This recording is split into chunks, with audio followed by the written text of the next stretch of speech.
এবার কনসাইনমেন্ট নিয়ে 3 নম্বর ভিডিওটা করছি। লিমিটেড ডিপার্টমেন্টাল এক্সামিনেশনে যে কনসাইনমেন্ট পড়ে ওই স্টাইলের করার চেষ্টা করছি। তো এতক্ষণ ধরে আমি in the books of Gautam বিশ্বাসের মানে যে প্রপ্রাইটর তার হিসাবটা করলাম।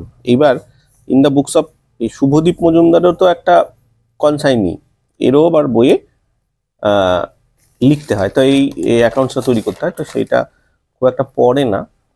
তো আমি জিনিসটা জাস্ট দেখিয়ে দিই কি হয়। এখানে in the books of Subhadip Majumdar, এটা যদি হয় ও কি করবে, শুধুমাত্র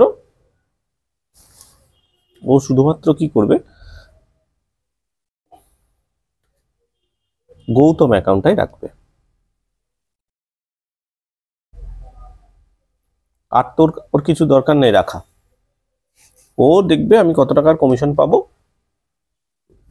গৌতম পারপাসে, আর কত টাকার আমার ইয়ে আছে। তাহলে কি জিনিসটা কি দাঁড়ায়, জিনিসটা দাঁড়ায় হচ্ছে এই যে এইখানে যে জিনিসগুলো, এই যে শুভদীপের এইখানে যে যে হিসাবগুলো ওর এদিকে গেছিল সেই হিসাবগুলো জাস্ট উল্টে যাবে আর কিচ্ছু না। এই হিসাবটা সেম জিনিসটা। দেখা যাক কিভাবে হয়।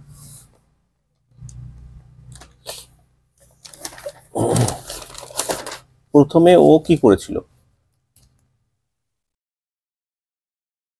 বাই ক্যাশ জোগাড় করেছিল 63,000 টাকা, তাই না? তারপরে টু ব্যাংক বলে ও খরচ করেছিল, যে যে খরচগুলো করেছিল, ফ্রেট, ইন্স্যুরেন্স, গোডাউন রেন্ট, কত টাকা করেছিল, 300 টাকা, 700 টাকা, 1200 টাকা, তাই বোধহয় ছিল, আমার একটু মনেও পড়ছে না।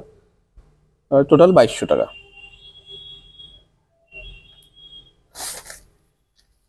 আর আর একটা ওর পারপাসে খরচ ছিল যেটা, সেটা হচ্ছে টু কমিশন ছিল 6300 টাকা। এই তো ওর গল্প ছিল। তাহলে 63,000 টাকা টু, তাহলে কত ব্যাংক করতে হবে, মানে এটাও তো খরচ ওর, তাই না? ওর খরচ করে বের করে দিতে হবে ব্যাংকটা কত হবে।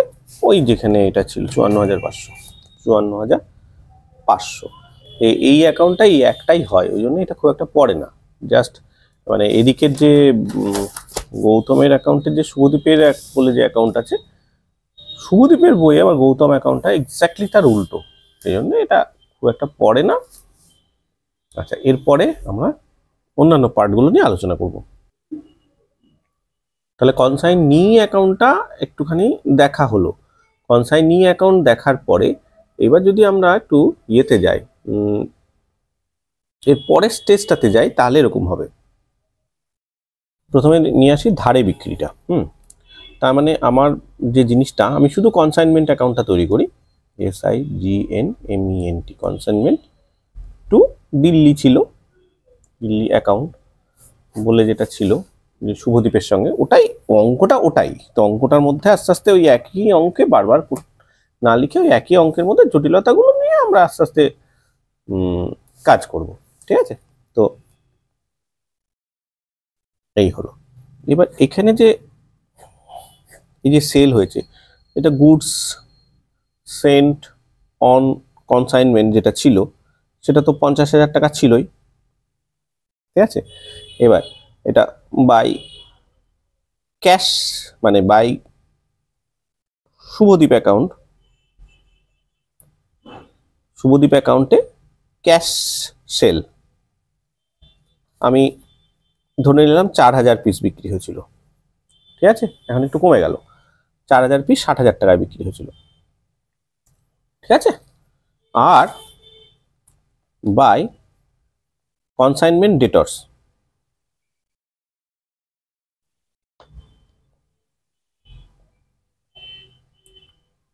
অ্যাকাউন্টে ওই 200 পিস বিক্রি হয়েছিল 3,000 টাকায়, 3,000 টাকায় বিক্রি হয়েছিল, কনসাইনমেন্ট ডেটর্স তৈরি হয়েছিল, ঠিক আছে? এই ছিল প্রথমে অবস্থা। তো এইবার কি হলো, তো এই তারপরে তো স্টকটা যেভাবে দেখালাম, বাই কনসাইনমেন্ট স্টক, এটা তো আমরা করেছি 800 পিস যে পড়ে আছে, 8,240 টাকা দাম। আগের অঙ্কগুলোতে আমরা করেছি এগুলো সব, এগুলো পর্যন্ত ঠিক আছে। তারপরে ওই যে ব্যাংক অ্যাকাউন্টে আমাদের খরচ হয়েছিল, আমরা আগের ওই জায়গাটা দেখলেই আমরা পেয়ে যাব। এই জায়গাটা, এই জায়গাগুলোর কথা বলছি, এই জায়গাগুলো সেমই রাখতে চাইছি আর কি, শুধুমাত্র একটা জায়গা একটু বোঝানোর জন্য, ঠিক আছে। 50,000 টাকা, আর এখানে আমাদের হয়েছিল 1200 টাকা আর 2200 টাকা, এই পর্যন্ত আমি রাখি।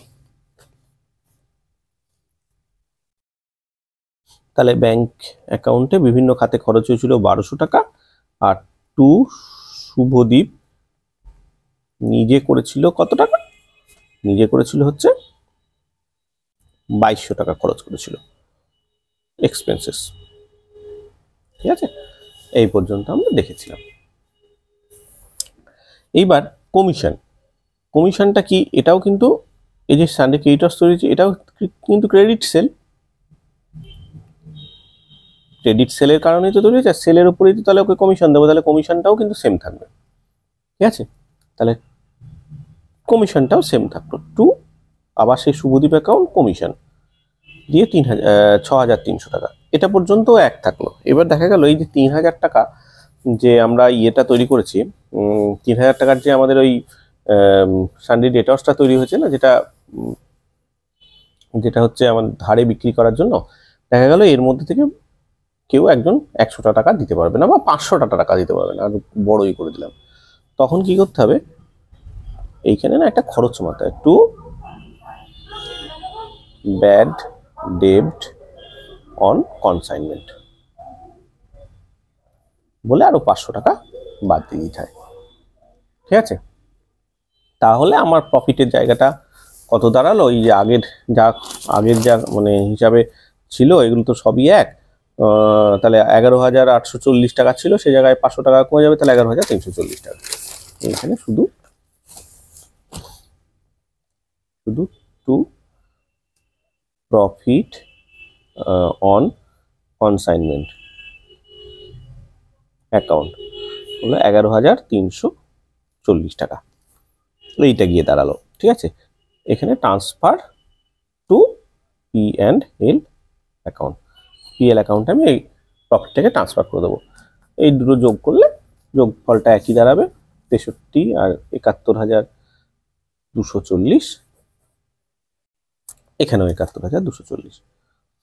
এই হলো, মানে আমি যদি ব্যাড ডেট থাকে, আর এই ব্যাড ডেটটাকে মানে এই লসটাকে কাউন্টার করার জন্য অনেক সময় কি করা হয়, একটা ডেল ক্রেডার বলে একটা মানে অঙ্কে বলেই থাকবে, এটা ডেল ক্রেডার কমিশন। তো সেক্ষেত্রে কি থাকবে, আমি পরের পাতাতে করি, সেক্ষেত্রে একটু পজ করে দিই, সেক্ষেত্রে বাকি সবগুলো সেম থাকবে, মানে এখানে 60,000, তারপরে 3,000, 8,240, ঠিক আছে, এগুলো সেম থাকবে। তারপরে এখানে 50,000, তারপরে হচ্ছে 1,200, তারপরে 2,200, তারপরে 6,300, তারপরে এখানে যে একটা ব্যাড ডেট বলে 500 টাকা হয়েছিল না, সেটা হবে না, তার বদলে ডেল ক্রেডার কমিশন বলে এইটার উপরে আমরা ডেল ক্রেডার কমিশন করব, ঠিক আছে। তখন আর আমি ওই ক্রেডিট সেল না ডেবিট সেল, ডেটর্স ভূমিকা ওই সব কিছু আমরা বুঝতে যাব না, সেল মানে সেল, ঠিক আছে। তখন এই দুটো সেলকে আলাদা করারও দরকার নেই, একসঙ্গে 63,000ই বসিয়ে দিতে পারি আমরা, ঠিক আছে, কারণ ডেটর্সের হিসাবই আমি নেবো না, তোমার কাছে যা সেল হয়েছে তার টাকা আমি বুঝে নেব, আর তুমি ডেটর্স ক্রেডিটর্স ও যা পারো তুমি তোমার মতো করে বুঝে নাও। তখন ডেল ক্রেডার কমিশন বলে হয়তো 2% ডেল ক্রেডার বা 1% ডেল ক্রেডার কমিশন আছে, তার মানে 630 টাকা তখন আবার এক্সট্রা এইখানে চার্জ হলো, ঠিক আছে। এই চার্জ হওয়ার ফলে এখন যা আরও 130 টাকা আমার প্রফিটটা কমবে, তার মানে এখানে কত হয়েছিল 11,340, 11,340-এর সঙ্গে 130 টাকা যদি বাদ দিই, তাহলে 210 টাকা, 11,210 টাকা তখন to profit on consignment account বলে তৈরি হবে, ঠিক আছে। আর 71,240, এইটাকে বলে ডেল ক্রেডার কমিশন, ঠিক আছে, ডেল ক্রেডার কমিশন এইটা। ডেল ক্রেডার CREDRE ডেল ক্রেডার কমিশন 1%, এটা হয়তো বলে দেওয়া থাকবে অঙ্কে। তখন এই একটা জিনিস একটা এক্সট্রা করে অ্যাড করতে হবে। এটা যদি করা না থাকে তাহলে ব্যাড ডেপ্ট হলে নিজেদের ধারে বসে যাবে টাকাটা। এবার ও ধারে বিক্রি করেছে কাকে, তার দায় আমার ঘাড়ে চলে গেল। এরপরে আর দুটো জিনিস হয়, একটাকে বলে অ্যাবনর্মাল লস, আর একটাকে বলে নর্মাল লস। এই অ্যাবনর্মাল লস জিনিসটা কি না, অ্যাবনর্মাল লস মানে যেটা আনএক্সপেক্টেড, যেটা ঘটবে বলে কোনো ধারণা করা ছিল না, সেই ধরনের হঠাৎ করে কোনো দুর্ঘটনা ঘটে যাওয়ার কারণে যদি কোনো লস হয়, মানে অ্যাক্সিডেন্ট হয়ে গেলো, জাহাজ জলে ডুবে গেল, নিয়ে গিয়ে মাল অ্যাক্সিডেন্টে হয়ে গেল, চুরি হয়ে গেল, এরকম ধরনের কোনো ঘটনাগুলোর ক্ষেত্রে যেগুলো স্বাভাবিক না সেগুলোকে বলে অ্যাবনর্মাল লস, তার একটা হিসাব করতে হয়। আর একটা হচ্ছে নর্মাল লস, যেটা আমি যদি ধরো চা পাতার ব্যবসা করি, তাহলে কিছু কিছু চা ওই বিক্রি করতে গেলে শর্টেজ হবেই, তেল বিক্রি করতে গেলে উঠবাই, কোনো কিছু হলে সেগুলো কমে যাবেই, এরকম কিছু কিছু